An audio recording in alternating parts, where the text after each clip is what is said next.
Hello, everybody, and welcome to this special presentation of the All Means All initiative and Medicare for All. I am Richard Eskow. I'm a last-minute substitution for Alex Lawson, so I should warn you right away, if you're only here because you're an Alex Lawson stan, you might as well adjust to the change now.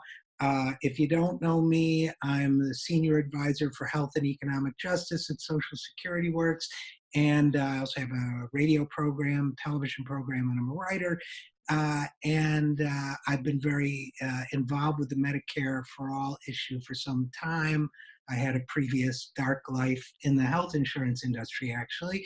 And tonight we're talking about what it means to know and to ensure that Medicare for All will improve racial equity in the delivery of healthcare. So we're going to have two speakers tonight, and I should let you know before we get started, I'm just here as a facilitator, so you will have the opportunity to ask questions. If you move your cursor, you will see that along the bottom of your screen, there is a box for Q&A, and if you click on it, you can type a question in there. I'm not sure entirely how, but I'm told you can. And so we will, and if that doesn't work, you can try to chat with us or whatever, but let's try the questions first, since that seems to be the most effective way to do it. Now, the folks will have, of course, my screen is now betraying me as I speak, but our two speakers tonight are Stephanie Kang. Stephanie is the Medicare For All Fellow with the Office of Representative Pramila Jayapal and the Congressional Progressive Caucus. And as you know, Representative Jayapal's bill is the House version of Medicare for All currently. We also have Dr. Sanjeev Sriram. Sanjeev is, in addition to being a physician, he is an advisor to Social Security Works, and he is really guiding the All Means All campaign. He's spearheading it here at Social Security Works, and as I said, the goal of that campaign is to make racial equity and the elimination of racial disparities a cornerstone of the Medicare for All program. And we'll start with Stephanie Kang, who will go over with us the content of the bill as it is crafted, what it has for us, and as I say, she, as well as Dr. Sriram, will be available to answer questions afterwards as well. So why don't we get started, Stephanie? Great, thank you so much. I'm just going to share my screen, so it's going to take me 2 seconds. Okay, can people see that? Yes? Wonderful. I'm going to assume everyone can see what I'm seeing. So thank you so much for having me on board. Oops, just kidding. Saw that there was a, okay. I'm really excited anytime we talk about Medicare for All, but I really appreciate the work that Sanjeev is doing in making sure that we maintain this lens of racial justice and eliminating health disparities, especially through a racial equity lens. So thank you. And before I dive into really what's in the bill, I feel like a lot of people have talked about the enormity of the Medicare for All Act. And I just want to kind of emphasize the enormity of the problem that we're facing. And I think the bill just mirrors that. So just really quickly, sort of an overview of the issue that we're facing in this country in terms of how much we're spending on healthcare. We're seeing that our country is spending 18% of GDP. And, you know, just to give some context, in most developed countries, especially with single payer systems, they're spending about 9 to 10%. So that means for us, by the end of this year, we're expected to spend $3.9 trillion. And I hate speaking in terms of trillions because trillion is crazy, but that's the reality of our situation. And that if we keep our current system, by 2029, we'll spend $6 trillion in 1 year on health expenditures. Right? So that's the cost of our current system. So when people tell you that Medicare for All is too expensive, I can promise you, you look at, you know, analyses of cost analyses of the Medicare for All bill, even a conservative think tank will show you that the Medicare for All system is cheaper, is more affordable than what we're paying right now for our current system. And the reason why it's so expensive is because we're spending 2 times higher drug prices compared to other OECD countries. Our lab procedures, our MRI scans are about 10 times higher. We're seeing that employers are paying insurance premiums that are rising 2 to 3 times higher than inflation rates and the wages that employees are seeing. We're also seeing that hospitals are just carrying a huge amount of administrative waste by spending about 30%, which is really just an astronomical cost of healthcare dollars that are being spent that are not on healthcare costs. It's not going towards a Band-Aid or a procedure, right? These are administrative costs. And just to also emphasize, you would think that if we have so much money going into the system that our health outcomes would be fantastic. But unfortunately, even though we're spending 18% of our GDP, we still have 70 million uninsured or underinsured. Our infant and maternal mortality rates are 2 to 5 times higher than our peer countries. We're the only OECD country with less than 80 years of life expectancy, and it's actually declining. And in the world, even though we're spending so much, we're ranked 29th out of health systems in the world. And also just to drive home the point of really what is happening in terms of access and cost. 1 in 5 people skip necessary medications or treatments due to the unaffordability of prescriptions. 2 out of 3 bankruptcies that are filed each year are due to medical claims. The Commonwealth Fund ranked the US 11 out of 11 in terms of health equity and quality.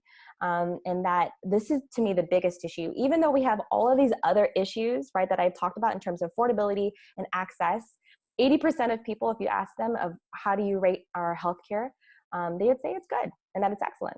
And so what to me that says is that people have become comfortable with that status quo, right? So the reality of, and what people are saying as their healthcare is not really what they're receiving, but sort of this idea of what the healthcare system could be, not what they're actually getting. So again, we're facing these huge issues, which means that we're going to have a pretty huge bill. And so what that is in the House version is the Medicare for All Act of 2019. And if you read the bill, which it's 120 pages, I don't really suggest anyone to take the time to read all of it. But if you did, the first line in it says to establish an improved Medicare for All national health insurance program. And I just really kind of want to emphasize this because you'll see it says the improved part. Because Medicare as it stands, it's great. Seniors love it, but it can be much better. There's still a lot in it that needs to be improved around drug pricing, around its coverage, around benefits and affordability. So that's why we emphasize an improved Medicare for all. And what that looks like if it's improved and expanded is that we want to cover everyone. And when we say universal health care, that doesn't just mean that everyone has some sort of insurance plans. It means that everyone has the same and high quality insurance plan that offers them comprehensive benefits. This means that unlike our current Medicare, it'll cover vision, health, vision, hearing, and making sure that we have our long-term services covered. We have mental health services covered, prescription drugs covered, and all of this at no cost sharing. This means no private insurance premiums, no copays, no deductibles. And this is really important to us because study after study shows that if there's any financial barrier to care, people will delay and avoid care. And really that just ends up being more costly to our system. I'm not going to go through every part of the bill, but a few more important parts that I think that I'd like to emphasize. One is that our current Medicare program is not allowed to negotiate drug prices, which to me is mind-blowing. Other countries have already understood that the government needs to be able to leverage its market power and negotiate drug prices. And the pharmaceutical lobbyists have spent many, many millions each year to ensure that we're not able to negotiate prices that are comparable to other OECD countries. But the Medicare for All Act does have a provision that allows the Secretary of Health to negotiate. And with that negotiation, they're paired with this powerful backstop of compulsory competitive licensing, which basically just means that if a drug manufacturer fails to negotiate in good faith, then the Secretary of Health can then open up the license to generic companies and make sure that we get that reasonable price. There's also just other important cost containment tools, especially in terms of the way that hospitals and providers would function. And so we don't want to interfere in terms of the practice, but we do want to make sure that hospitals, and we're seeing now that there's a huge issue with rural hospitals in underserved urban areas who aren't getting the funding that they need because of hospital consolidation, et cetera. But we want to make sure that hospitals have the budget that they need. All hospitals run under a budget, but instead of a line item budget where you're paying per patient, per service, per thing, you have a global budget where they would receive it each year. And then that way, providers and hospitals are really able to focus in on quality and care and efficiency, instead of being distracted by different pay for performance measures or other financial incentives that can sometimes interrupt care. And then the last part I'd like to emphasize is our long-term care provision in the Medicare for All Act. This is the first time the Medicare for All bill has included long-term care, and we're really proud of it. We sat down with a coalition of disability experts and advocacy groups and made sure that we were providing a universal coverage for long-term care support services for elderly and people with disabilities. There are currently about 43.5 million unpaid informal caretakers. These are family and friends of people, loved ones, who have to, forsake their own financial security, spend about 20% of their own income taking care of family members, or having to put people away from their home. And we just think it's past time that our elderly and people with disabilities are able to live with dignity.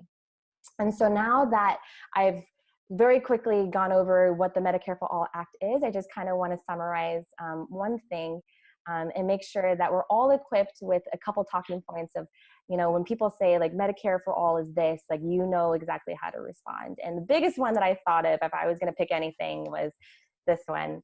It was really funny to Google Medicare for All and socialism today.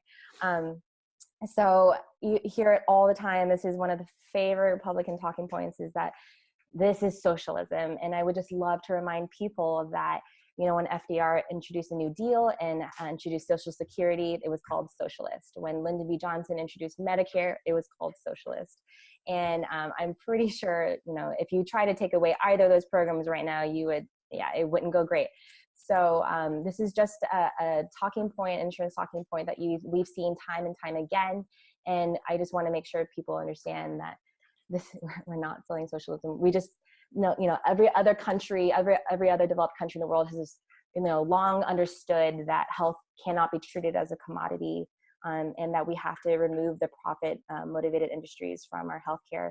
And we just think it's past time for that. So I have a couple other updates in terms of what's really happening on the Hill right now in terms of Medicare for All, but we can kind of push that maybe towards the Q&A. If Sanjeev, you want to go? Whatever works best for you, we can certainly do that. And now, thank you so much, Stephanie, first of all. Very helpful and very useful. And we've had, so far, our questions have concentrated on process. People want to make sure to get your presentations and that kind of thing, but we'll have more as we go along. And now let's go directly to Sanjeev Sriram. Dr. Sriram is heading up our All Means of All initiative. And good title, by the way, Sanjeev. I don't know if I've ever told you that, but it's so he's going to tell us a little bit about it now. So Sanjeev, please take it away. Okay, thank you for that welcome, Richard, and thank you, Stephanie, for such a comprehensive approach to the HR 1384. It's fantastic legislation, and I'm definitely going to make sure that people know about the updates that are going on in the House. I just want to take a small tangent on programming just to let people know that we're recording this entire presentation, and the video and audio and Stephanie's presentation, the presentation I'm about to give, are all going to be available. So there have been a couple of questions about that, and anybody who has registered on that link will have the video, they'll have the material emailed to them in a link form so they can access it again later. So just wanted to make sure that everybody knew about that. Okay, let me share my screen, and I hope I'm doing this right. All right, are we looking good? Okay, great. Okay, so, I'm kind of starting from a similar, vantage point that Stephanie did with how did we get here? So let's, a lot of people are familiar with this story about the Affordable Care Act and the progress that was made, that we had a stubbornly high rate of uninsurance, and then with the passage and implementation of the Affordable Care Act, that rate of uninsurance started to decline. This data is coming from Kaiser Family Foundation, and the most recent numbers are 27.4 million according to their count, but like Stephanie said, that doesn't include the underinsured. And in fact, there is a lot of speculation that those numbers are creeping up even more for the uninsured. But overall, the story of a persistently high uninsured rate, declining, is something that many people are familiar with. But your personal experience with this story really does depend on where you live, because not every state has an equal rate of uninsured to talk about. In this map, again from Kaiser Family Foundation, the darker blue states have higher rates of uninsurance, the lighter blue has lower rates of uninsurance, and this map is largely a result of this map, which is the map of states that have opted to expand Medicaid or not expand Medicaid, the darker blue being those that have not adopted the expansion of Medicaid under the ACA. Now you can see that just because a state expanded the program, it doesn't necessarily mean that they had a automatic drop in their uninsured rate, and there are several reasons for that. But there's no denying that that expanding Medicaid was hands down one of the most successful parts of the ACA. And we can see this really when we start talking about the rate of uninsured among our communities of color. So you can see across all ethnic groups, the rate of uninsured did decline. And this is largely due to the expansion of Medicaid. And it really does represent the greatest extension of health justice since the passage of Medicare and Medicaid in the 1960s and the desegregation of hospitals and clinics at the same time. It's fantastic progress. We should be celebrating this. And that is an incredible story to tell. But another trend that we have to pay attention to is that the gaps are persisting. The gaps that existed before the ACA and the gaps that are there now have persisted. And that is leaving us in this situation where among the uninsured, the people of color are the dominant groups of the uninsured in America today. And so when you look at the uninsured population compared to the general population, we are majority minority when it comes to people without health insurance. And that's actually just taking into account people who are uninsured.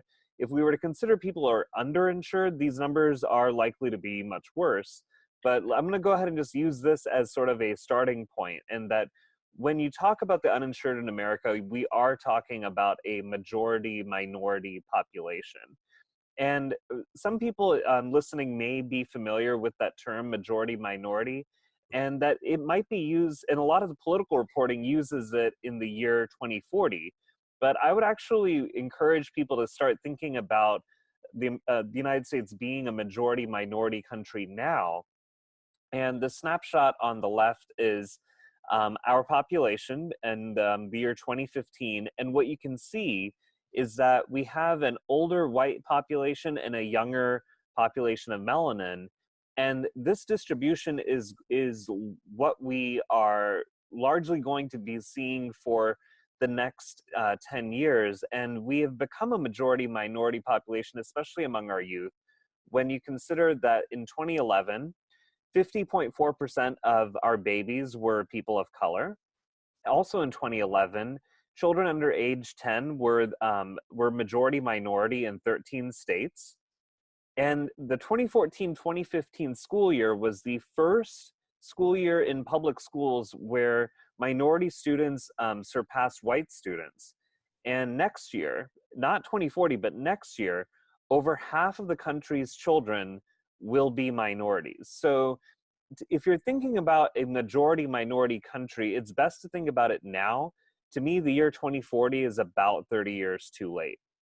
And so with this as kind of our backdrop and framework, we have to also overlay the struggle of income inequality on this tapestry of what our country is with being majority minority. And I know that this chart is a little bit tough to read. It's from Pew Research. And what it shows is the distribution of incomes of the white population versus the Black population on the top and the Latino population on the bottom. And the text on the left is really just summarizing it. And what we are learning is that the overwhelming majorities of our Black and Latino populations earn less than $40,000 and are not crossing into six figures by any kind of significant margin. And so we have to not only consider that what tremendous risk there is for being uninsured if you're a person of color, but also that we cannot afford what the insurance industry is selling us, and that the risks that they put us in with low premium, high deductible plans is simply unsustainable for this kind of a financial starting point and backdrop. Add on top of all of that, what we've learned from the Federal Reserve just last year was that 40% of Americans do not have $400 for an emergency. And some of you might be familiar with the statistic, but I want to take some time with it because the pain of a $400 emergency is simply not equal when you consider race and education. So this bar graph comes out of the Federal Reserve report from last year. And the way to read this is that to split up the dark blue and light blue, we can just take the first bar. And the way to read this is that it's saying that 25% of white Americans with a high school degree or less are not able to pay their current month's bills. If they face a $400 emergency, that there is an additional 13% who will not be able to pay their current month's bills.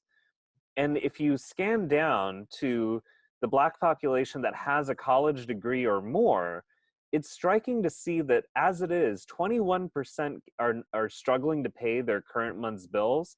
When you add a $400 emergency to that situation, it's almost a third of African Americans with a college degree are struggling to get by. And so I bring up this $400 emergency because even in the Federal Reserve report, they point out that healthcare expenses are a major part of what they were considering when they were putting together this data. It's healthcare, it's car breakdown, home repair issues, other types of family emergencies. But the fact that healthcare can be so jeopardizing to family finances, and then on top of that, that it would be so unequal of a burden based off of just what you look like and where you live, really does tell us that our current status quo is begging for change. And it really does say that now is the time for Medicare for All. So, to give credit to the ACA, what we have to learn from it is that Medicaid really was the rock star of that entire policy. It proved that government is effective and reliable in healthcare.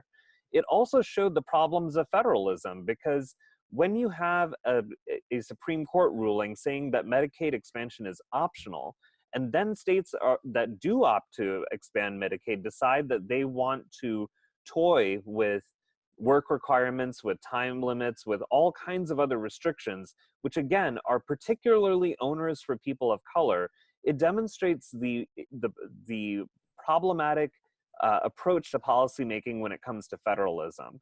Of course, as many of us would agree, private insurance is increasingly unreliable, not only to health, but also to our personal finances, which actually what private insurance is supposed to be protecting. And all in all, what we have come to realize about the ACA is that it is important, but it is insufficient.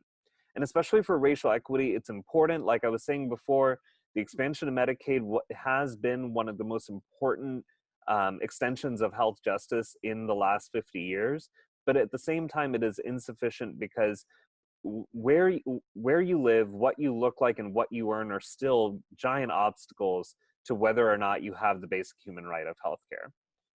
And so an interesting point of that came up in Pew Research was that the overwhelming majority of our communities of color have agreed that the government should ensure health coverage. And it's unsurprising given the the risk factors that they face in the current system of being increasingly more likely to be uninsured. And yet, when we talk about Medicare for All, it's, I don't mean to fault activists, but what we seem to keep hearing again and again are comparisons to, to European countries. We keep hearing about how great it is in Scandinavia. And, as a physician, I work right now in Southeast DC, predominantly African American community. I trained in LA in a predominantly Latino community.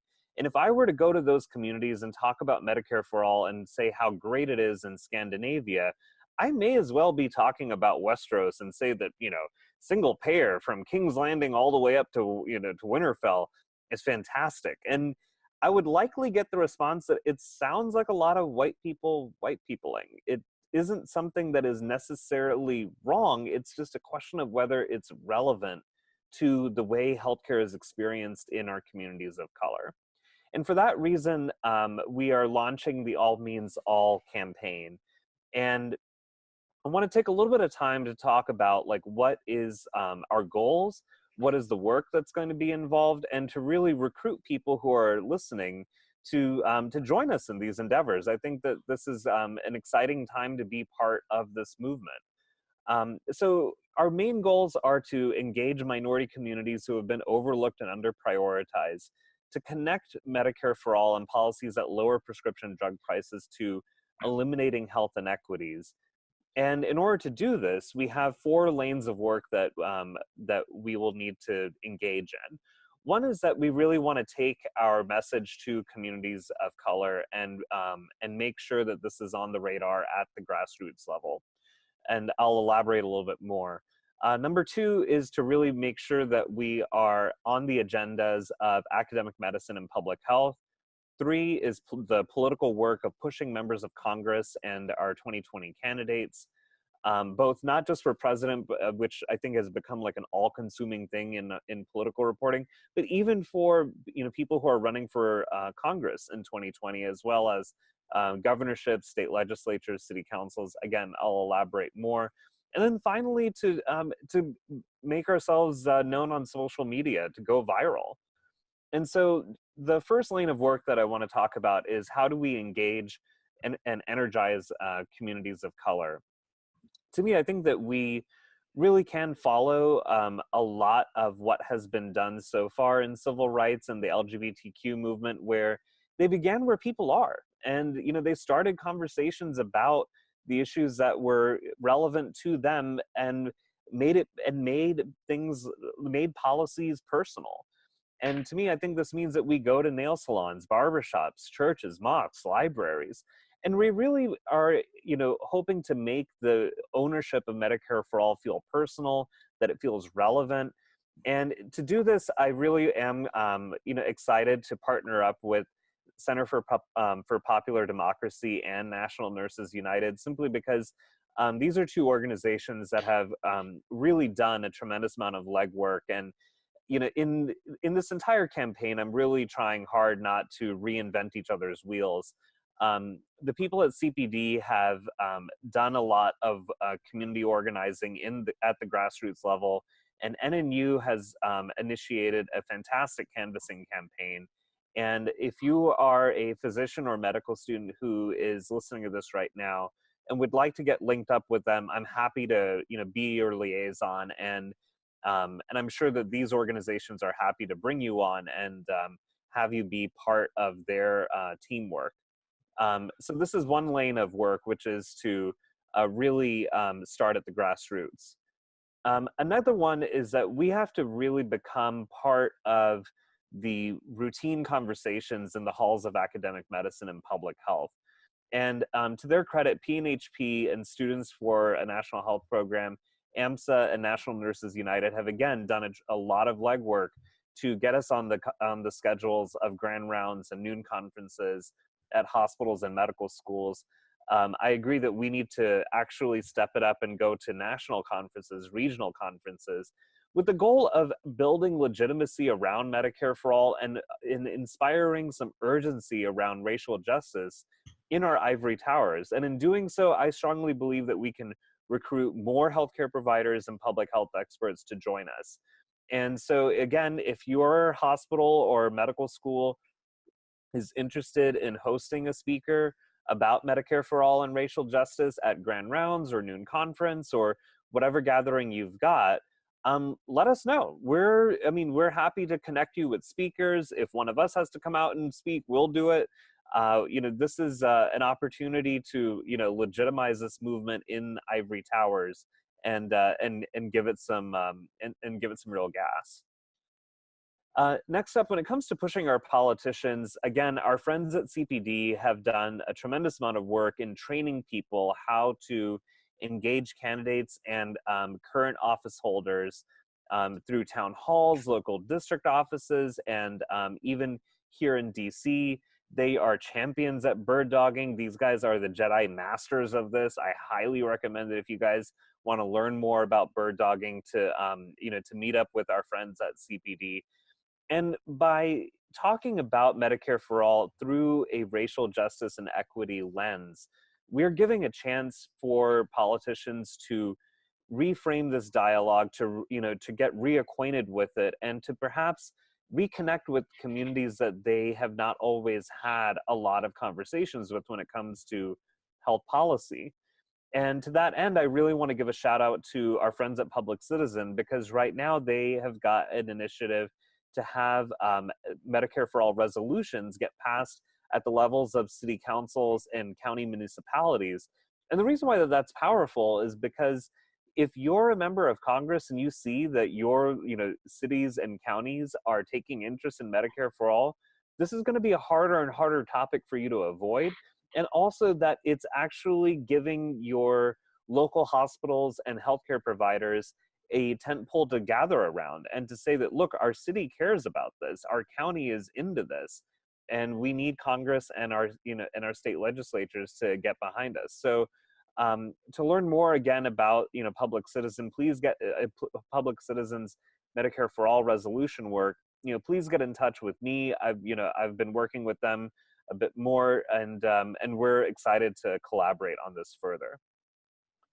Our final lane of work is in social media, and this is where I think we have some opportunities to be fun, to be creative, to be cool, and yet at the same time to tell some pretty emotional stories and really connect with people who might not be interested in joining evening webinars like this one, though I think this is an awesome webinar and I totally appreciate everybody who's joining it right now. But with social media, we have an opportunity to connect with people in ways that perhaps, policy wonks and even I would say a lot of political reporting simply doesn't connect. And I feel like every time that I have gotten to hear patient stories, or even when I look at comments on the Dr. America Facebook page, people want, to have, these discussions. Like there's a lot of pain out there. And I think to acknowledge it and talk about it and ask, like, how can we do better through Medicare for All and lower prescription drug policies, and how do we anchor this in racial equity? I think that social media provides valuable opportunities for great discussions where we can educate, where we can organize, and even agitate. And so these are the four areas of work that I'm really excited to engage people with. And I want people, and the reason why I kind of created these four was because I know that everybody's comfort zones and interest levels are different. And so I don't expect everyone to do everything, but I'm very curious to hear, like, what works for you? What do you need to get started? And I'm here for all of it. And I think that there are many of us who are willing to work in multiple lanes. And we're excited to get this dialogue going, to, get people motivated and moving. And I really thank everyone for joining this webinar. And so with that, I want to hand it back to Richard and also Michael over at Social Security Works to kind of guide us through some Q&A and see if we can answer some questions for people.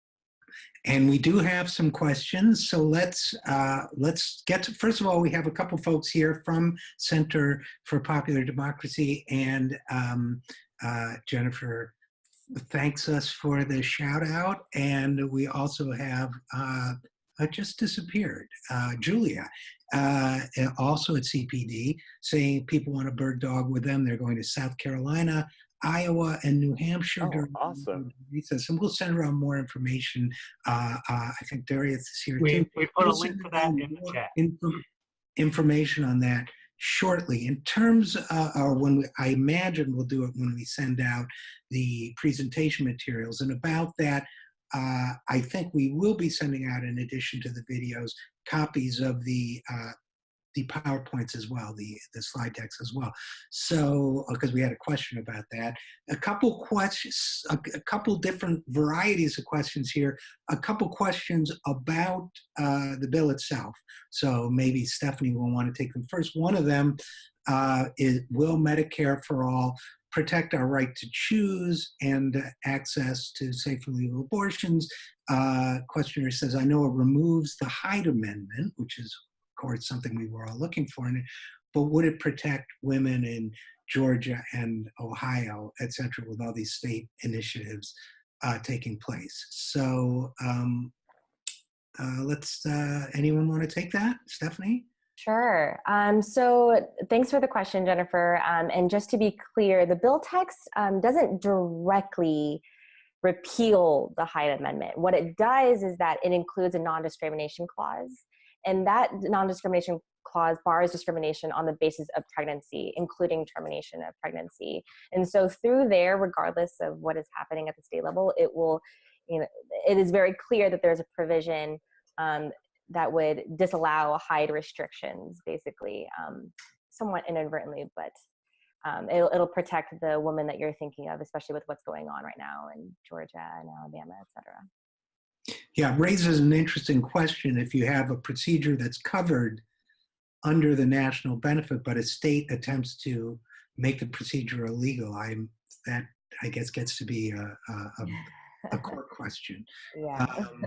And a reason for activism, another reason for activism at the state level, ongoing. Another question regarding couple other questions regarding the bill itself.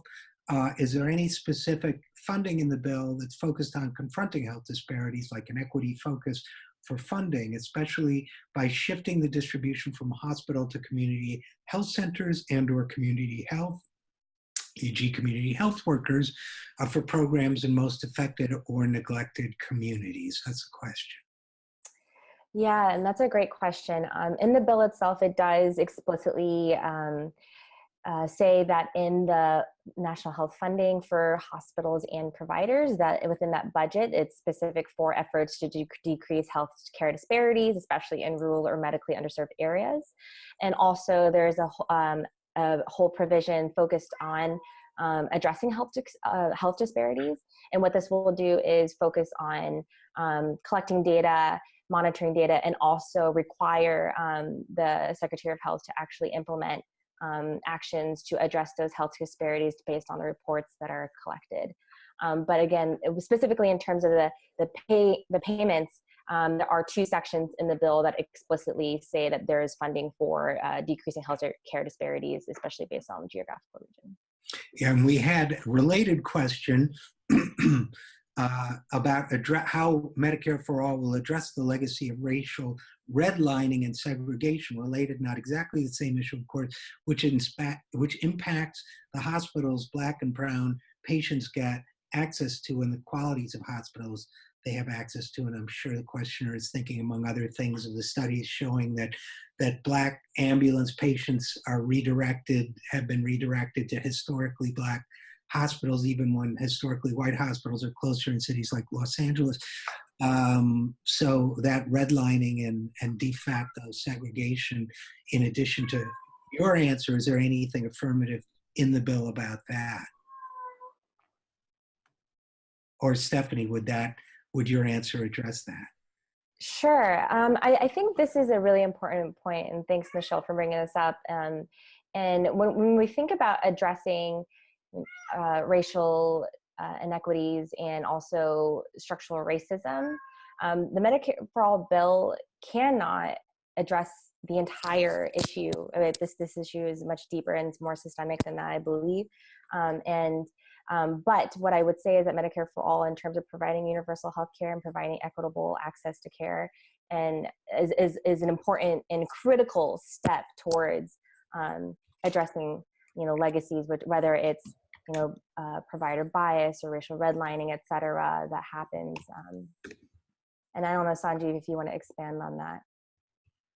No, I agree. I think that a lot of what I have understood from my reading of the bill, and I guess I'm one of those nerds who actually read like the 120 plus pages of it, is that it really is directing HHS in ways that I think the Affordable Care Act started, but I feel like Medicare for All actually like amplifies it and prioritizes it in ways that it hasn't been done in years before.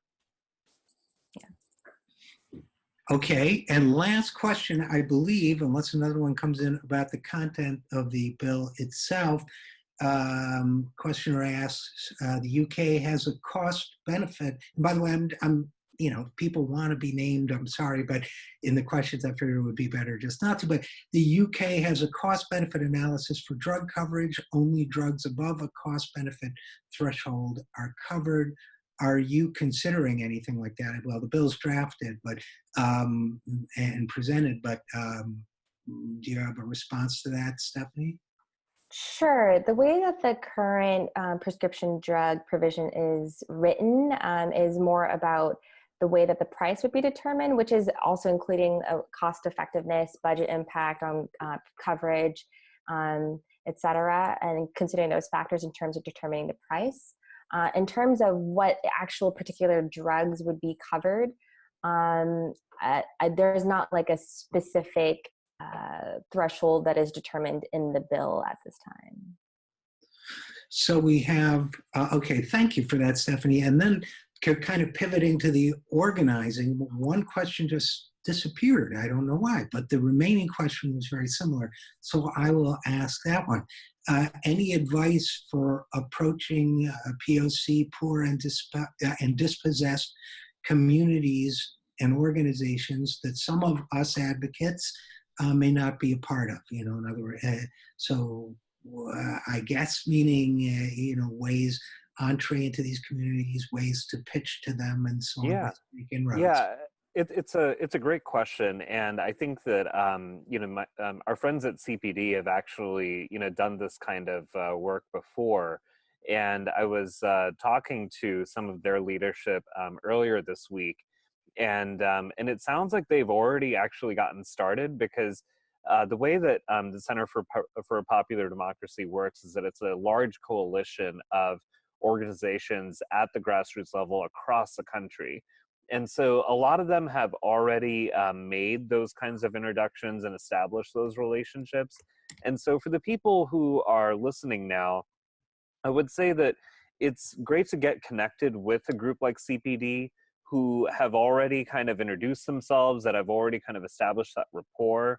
So that way you're joining a relationship that has been established, and people can vouch for you, can introduce you, can maybe like help you with like figuring out timing and place, so that way it's a good conversation for everybody involved. I think it's a great question, because too often sometimes like guys with like the white coat show up, and it's and we sound like we have all of the answers, when in fact what we should be doing is having all of the listening. And I think that CPD has followed that model before, and it's worked really well. And so as we go forward, I'm going to be connecting a lot with them to learn more about what they're up to, and then also to connect people who are interested in this movement with their work, so that people who have a healthcare background can be part of those teams and help that work as it's going forward.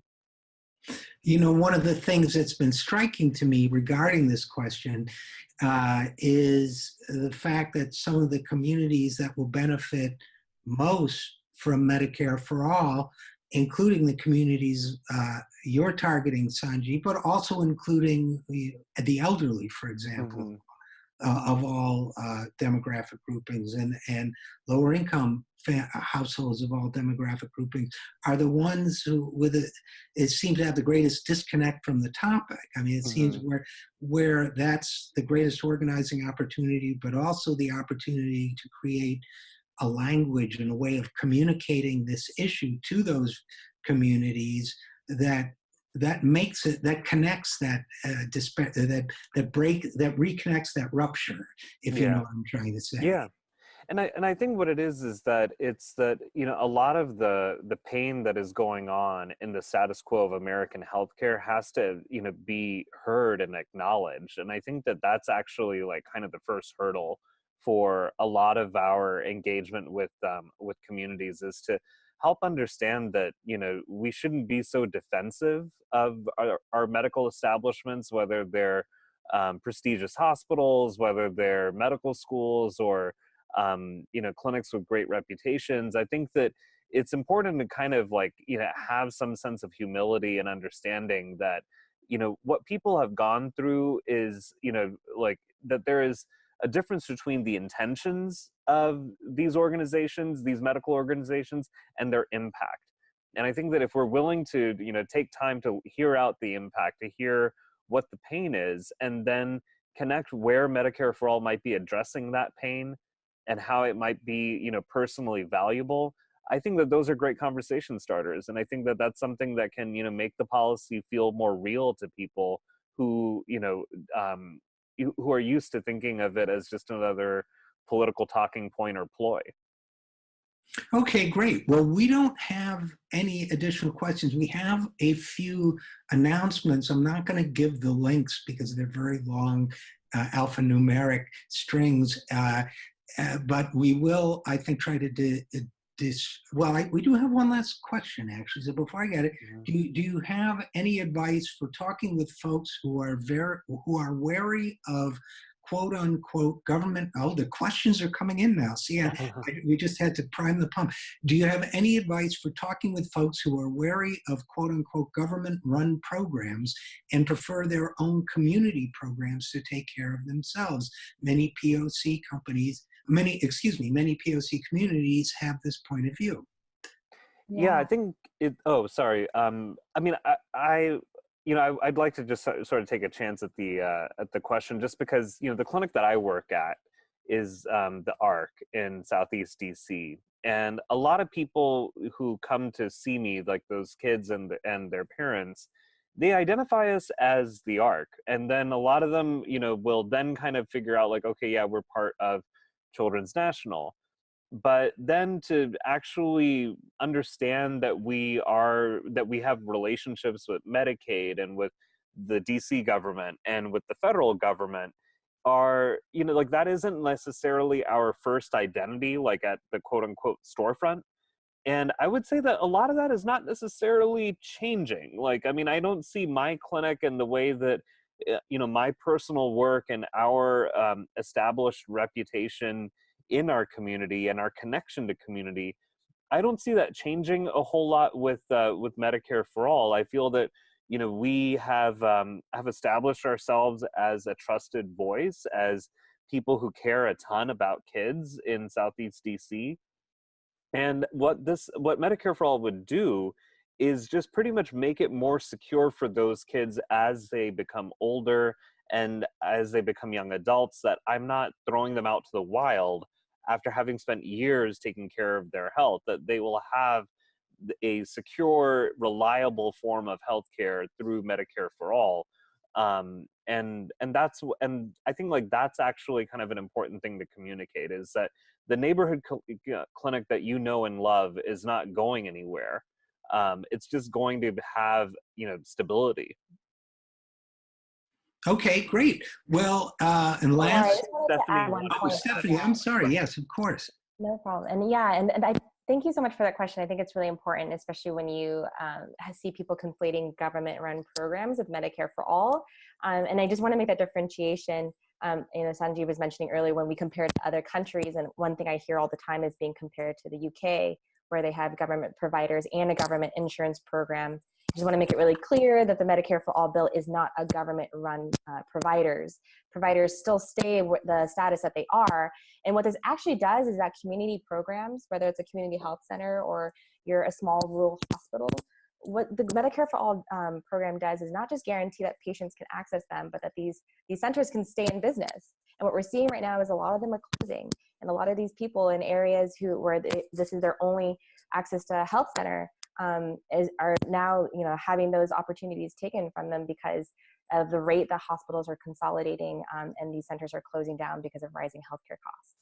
So all I'm trying to say is that Medicare for All really actually just makes sure that these community programs can stay up and running and serve the people that they're designed to serve. Well, that's a great answer. Thank you so much. And the last question we have, and it's probably for you also, Stephanie, is I would love to hear more updates about what's happening in the House right now.